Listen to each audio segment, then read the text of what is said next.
Well, it's that time of the year again. Footy finals are on, and whether you like the footy or not, I thought this would be the perfect time to discover how professional turf managers create the ultimate playing surface. If you want to have a beautiful, hard-wearing lawn at home, one the dog or the kids won't ruin, this is the story for you. So I've started my journey at Fremantle Footy Oval. This 100-year-old oval is where the Dockers train currently, but modern football is a very professional sport, and they're about to move to a new purpose-built training facility a few kilometres down the road. Brad Patch is the General Manager for Strategic Projects for the Dockers.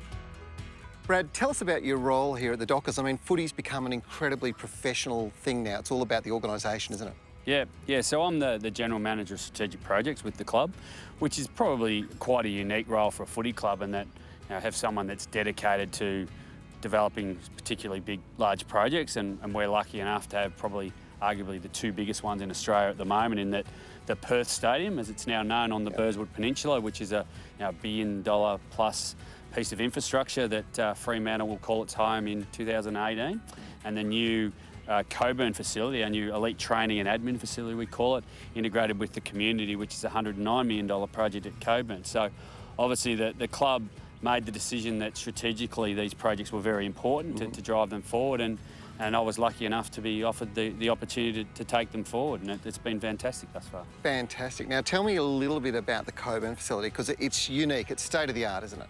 Absolutely. So I suppose the key change with this facility compared to others, and a number in the eastern states that I've been lucky enough to be involved in, is it a major paradigm shift away from traditionally what we've had is elite clubs that bring the community into their facilities.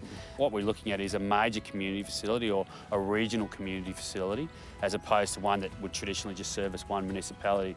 This will service up to a 20k radius and beyond, that is then bringing the elite in. So that's quite unique, and it's something that we've very much embraced, and that we see that community interaction and the opportunities with the community is very much a key part of our strategic plan. Yep. The majority of the facilities in the overall development are shared. So there's multiple swimming pools. There'll be times when the club will be using those swimming pools where the community will be in there as well. So you could literally be swimming your laps in the middle of the day and turn around in the lane beside you could be Stephen Hill or one of our other players. So that is quite unique, and we think it'll be a benchmark facility across Australia, not just in elite but in community facilities. Stephen Hill, midfielder, how important is a good playing surface to a professional footy player these days? Yeah, it's pretty important, you don't want players getting injured. The ground might be coming out under your feet, so having good surface is pretty important. So when it comes to training facility, then it's really critical that you've got the best training facility. Yeah, absolutely. We like to train the way we play, so having a good ground to train on is ideal.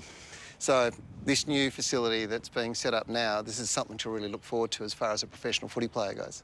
Yeah, definitely. Excited for the move, and can't wait till we get in there, and I'm sure the facilities are going to be great. Nick Clayton is the State Manager for Grounds for Programmed, and what Nick doesn't know about this new playing training facility isn't worth knowing.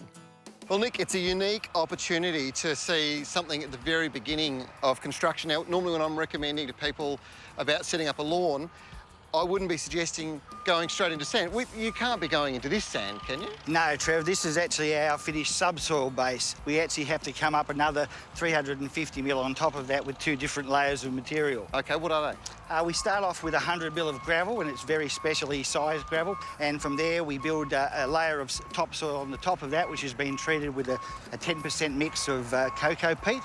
That helps in water retention, nutrient retention, and obviously is very good for the environment as well. Nick, tell me about the grass variety you're going to be using here.